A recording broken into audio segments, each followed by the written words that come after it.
يحببكم الله ويغفر لكم ذنوبكم والله غفور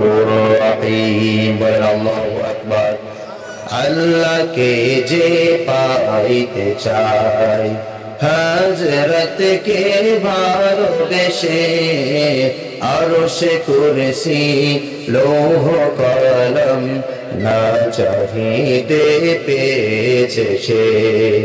হযরতকে ভালোবেসে আল্লাহকে যে পাইতে চায় রসুল নামের রশি ধরে যেতে হবে আল্লাহর ঘরে ঠিক না রসুল নামের রশি ধরে যেতে হবে খোদার ঘরে নদী তরঙ্গে যে পড়েছে ভাই নদী তরঙ্গে যে পড়েছে ভাই দৌড়িয়াতে সে আপনি মেশে হযরতকে ভালোবেসে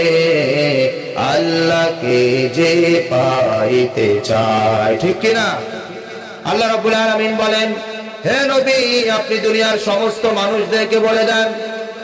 তোমরা যদি আল্লাহকে ভালোবাসতে চাও তোমরা যদি আল্লাহর ভালোবাসা অর্জন করতে চাও তাহলে আমাকে অনুসরণ করো আমার ইত্তেবা করো যদি তোমরা আমাকে অনুসরণ করতে পারো তবে আল্লাহ রাব্বুল আলামিন তোমাদেরকে ভালোবাসবেন আর আল্লাহ যদি তোমাদেরকে ভালোবাসেন তাহলে তোমাদের জিন্দেগীর সমস্ত গুনাহ খাতাগুলিকে তিনি maaf করে দিবেন বলেন সুবহানাল্লাহ এজন্য আমরা যদি আশিক রাসূল হতে চাই কার অনুসরণ করতে হবে আরো যারা বলেন কার অনুসরণ রাসূলের অনুসরণ করতে হবে আর এই অনুসরণ আবার নিজের মন মতো করলে হবে না আপনি নামাজ পড়বেন রাসূলুল্লাহর সুন্নাত অনুযায়ী রোজা করবেন রাসূলের সুন্নাত অনুযায়ী রাসূলের সিরাত অনুযায়ী কিন্তু বাকি কাজগুলো আপনি আপনার ইচ্ছা মতো করবেন আপনার মর্জি মতো করবেন এর নাম আশিক রাসূল না আপনাকে জীবনের সব কাজ ছোট ছোট কাজ থেকে একবারে সর্বোচ্চ কাজগুলি সব কার অনুসরণে করতে হবে রাসূলের অনুসরণে করতে হবে যেমনটা করেছিলেন সাহাবায়ে কেরাম রাসূলকে কতটা অনুসরণ করতেন একটি ঘটনা আপনাদেরকে শোনাই পারস্য বিজয়ী সাহাবী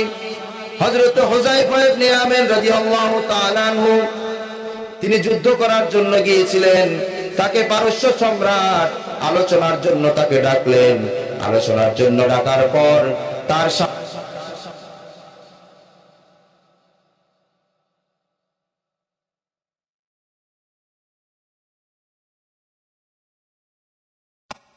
মুহূর্তে তার হাত থেকে এক লোকমা খাবার মাটিতে পড়ে যায় কোথায় পড়ে যায় মাটিতে পড়ে যায় এরপর হযরত হুযায়ফা রাদিয়াল্লাহু তাআলা আনহুর স্মরণ পড়ে গেল রাসূলের কথা কারণ রাসূলের সুন্নাত হচ্ছে রাসূলের আদর্শ হচ্ছে জমিনের মধ্যে যদি কোনো খাবার পড়ে যায় সেই পরিত্যক্ত খাবারগুলিকে তুলে খাওয়া এটা কার সুন্নাত এটা কার আদর্শ রাসূলের আদর্শের কথা যখন মনে পড়ে গেল হযরত হুযায়ফা রাদিয়াল্লাহু তাআলা আনহু তখন সেই পতিত লোকমাগুলি তুলে নেওয়ার জন্য হাত বাড়ালেন আমি আমার নবীর সুন্নাত এই আহাম্মকদের জন্য ছাড়তে পারবো না